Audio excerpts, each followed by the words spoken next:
Hey there, in this video we're gonna learn Internet of Things. If you're a complete beginner who wants to know deeply Internet of Things, this video is made just for you. Without any further ado, let's get started. Now to get started, let's start with IoT brief history. The concept of Internet of Things dates back to the early 1980s, when computer networking became more prevalent. In 1982, a modified Coca-Cola vending machine at Carnegie Mellon University became the first Internet of Things connected appliance. In the 1990s, the term Internet of Things was coined by Kevin Ashton while working for Procter and Gamble, referring to a system of connected devices that could communicate with each other without human intervention. The first IoT specific device was the world's first web toaster, invented by John Ramke in 1990. In the following years, the technology became more accessible and companies began experimenting with IoT applications in various industries. In 1999, the term smart home was coined, and in 2008, the first smart thermostat was released. The proliferation of smartphones and other mobile devices in the early 2000s further spurred IoT development, with consumers using their device to control home appliances, security systems, and more. As IoT technology evolved, business began to recognize its potential for improving efficiency and reducing costs. IoT solutions were implemented in manufacturing, logistics, supply chain management, and among other industries.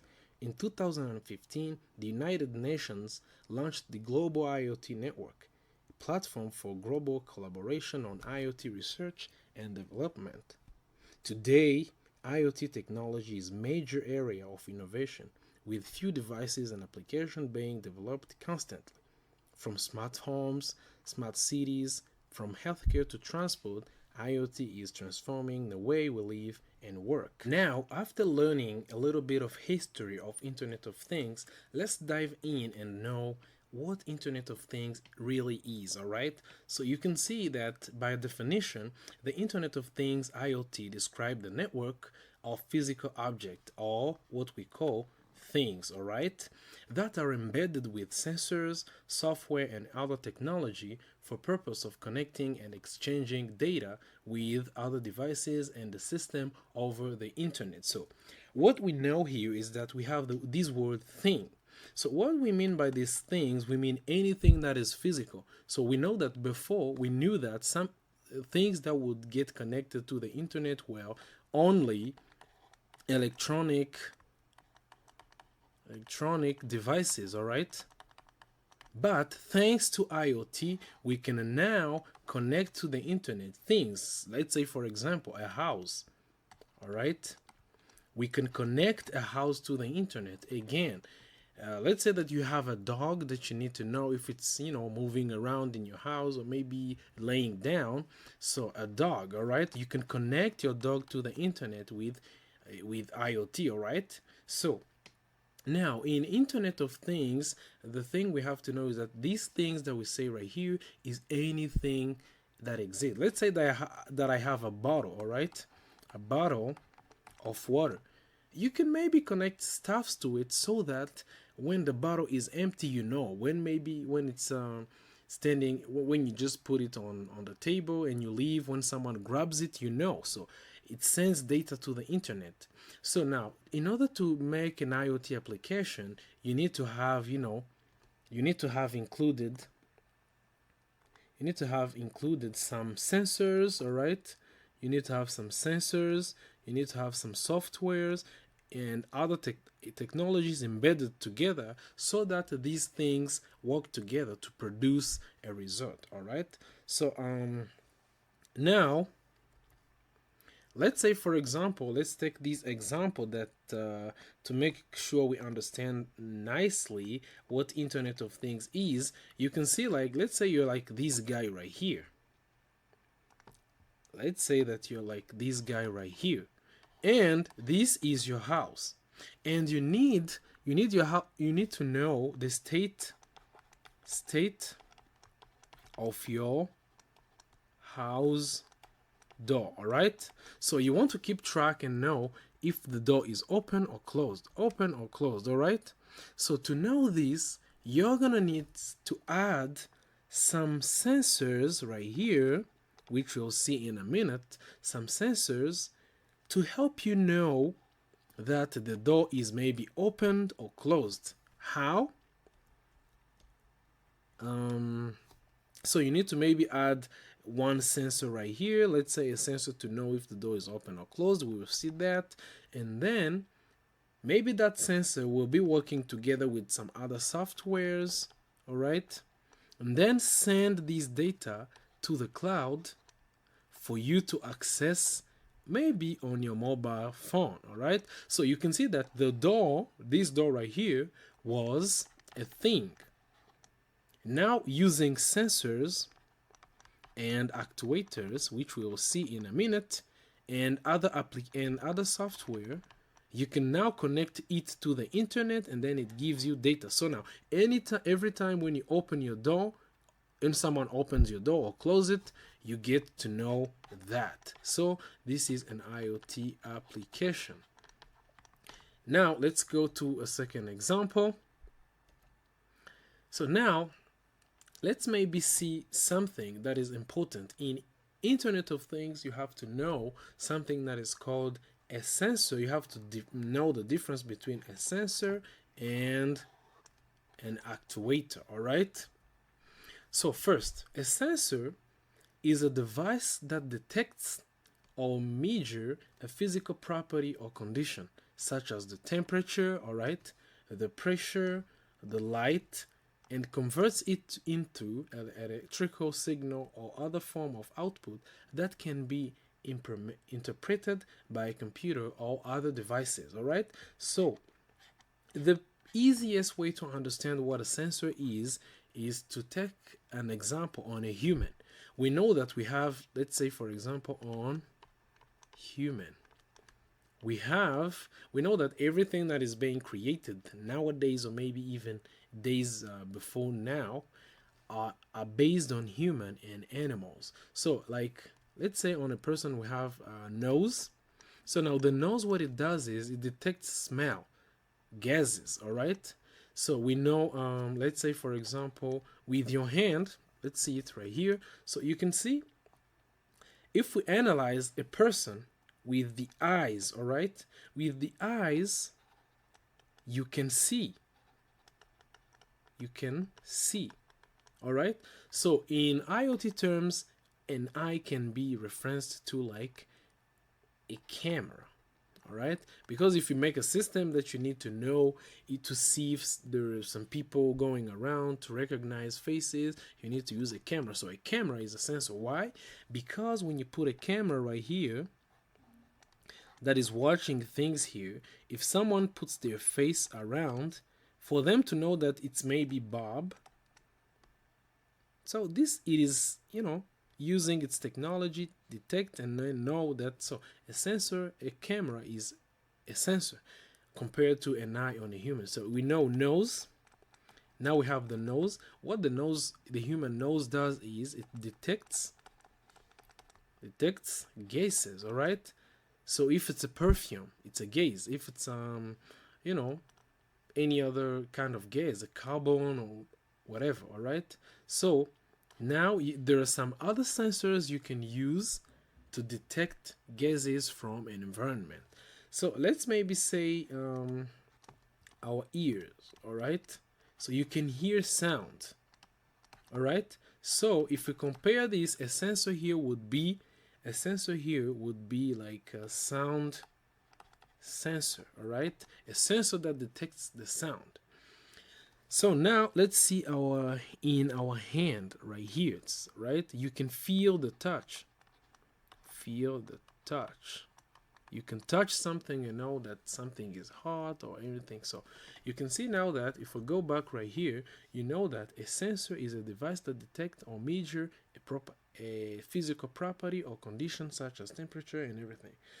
So in your IoT projects, most of the time, you're gonna need to use sensors, all right? Now that we understood what a sensor is, let's go back here and now learn something that is called an actuator. So you can see that in the word actuator, we have two words. We have the act and waiter. All right, so I'm focusing on this one, the act, which means doing an action. All right, so an actuator, on the other hand, is a device that receives input signal from a computer or controller and converts into physical action. All right, while the sensor detects, the actuator does the physical action, all right, such as movement, heat, or light. In other words, while a sensor detects and measures a physical property or condition, an actuator takes action based on what that information. So let's understand this better on a human. So if we take example on a human, like our arms, all right, like here on this robot, the arms. So when you're thinking of something in your brain, thinking, or maybe a robot is thinking to grab a chair that is right here, all right, let me say that this is a chair. If you want to pick up this chair, so what, so now the hair in your head, in your brain, you think about that, and then you use your arms to pick it up. So the brain gives the commands to the arms, and then you move, you come and grab these chair right here. All right, so this means your arm are actuators. So in real life, in IoT projects, you might have some actuators. So these might include some servos like motors. All right, we can have alarms, we can have, or maybe buzzers. You can also have speakers, because like when so now here on a human we can say that we can compare. So if this robot can see, all right, so its eyes, if there are cameras, cameras can be sensors, all right, and then hands, legs, foot, and everything, this would just be actuators, because they perform the action. So now maybe let's take an example on a car. Let's take an example on a car. So let me try to draw a car right here. Let's say that we have a car, right? So let's say that this is a car with wheels and lights and the little dude right here driving it. So the wheels are actuators, because they do the action, they help in movement. All right, so now if we go maybe the steering wheel right here, this is a sensor, because what it does is it guides. All right, so maybe if you see like these lamps right here,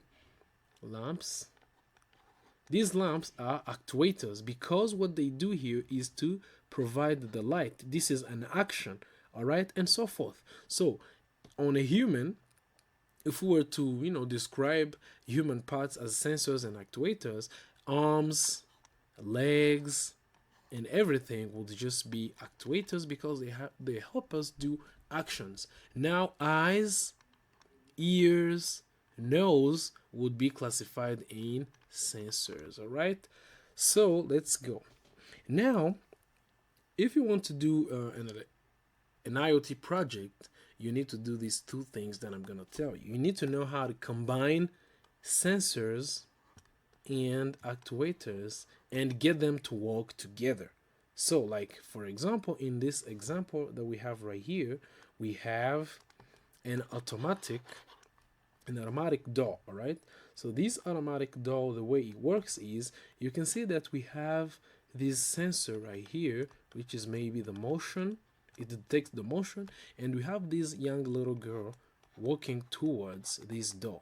What we want here is that when the girl gets into a certain specified area, the door opens itself, like you have seen like in malls. So what happens here is that this sensor detects that the girl is near, all right, or maybe anyone else is near. Then it gives order. Then it's gonna give some order to this guy right here this one, which is a motor, to rotate and open the door. So you can see now that how sensor and actuator work together. The sensor detects and then the actuator does the action. So now let's go to our next example of how a sensor and actuators are working together. You can see this automatic irrigation, which sends data to a mobile phone to see the level of the water. So what's happening here is this cornfield is equipped with sensors. You can see these little sensors right here that are here to detect the level of the water, all right, the water in the soil. Then what happens here is when the level is lower than 50%, all right, lower than 50%, these sensors, with the help of maybe a software or another program, they tell these pumps that you see right here to provide the water, all right, because maybe, or maybe not even 50%, you can also say 20%, whatever you like. So it tells these pumps to pump the waters, all right. Have you seen? So now we have a sensor that is detecting the soil, the level of the water in the soil. Then when the level of the water is low, it orders these pumps to pump, like you have seen, like right here. It orders the pump to pump the water. So this is how actuators and sensors are working together. So now another IoT example, but here you can see something that is called a wearable. Let's take for example, all right, these things that she's wearing on her arm, which is a wearable. Imagine that she's wearing this little thing. Normally, when you're wearing something on your arm, it doesn't provide any information. But imagine if she were wearing this wearable right here, which could keep track of the calories that she's burning in her workout, and this again knows how her heartbeat, BPM, is working, all right, and it's also counting the steps, the number of steps, and it knows the distance she's traveled. So you can see how Internet of Things is getting things more interesting. So you can see that. And now, after capturing all this information from her arm, it is sending this maybe to a certain dashboard, all right. So this is Internet of Things, and you can see that with Internet of Things you can connect anything that exists and make it to send data on the internet, all right. So if we just go back a little and see what we have learned, you can see that in this video you have learned the history of IoT. You have learned the IoT itself, and we have learned sensors and actuators, right? Now we also have seen some example of how sensors work with actuators. Now, maybe in the next video, we're gonna learn something that is called microcontrollers. All right, we learn something that is called microcontrollers. We're gonna see now how to take an actuator and a sensor, get them to work together by means of a microcontroller. So if you liked this little short tutorial on Internet of Things, please give a like button, and maybe if you don't like it, dislike it and tell me what I should improve next. And until next time, peace, and consider subscribing to this channel. Thank you for tuning in, and God bless you.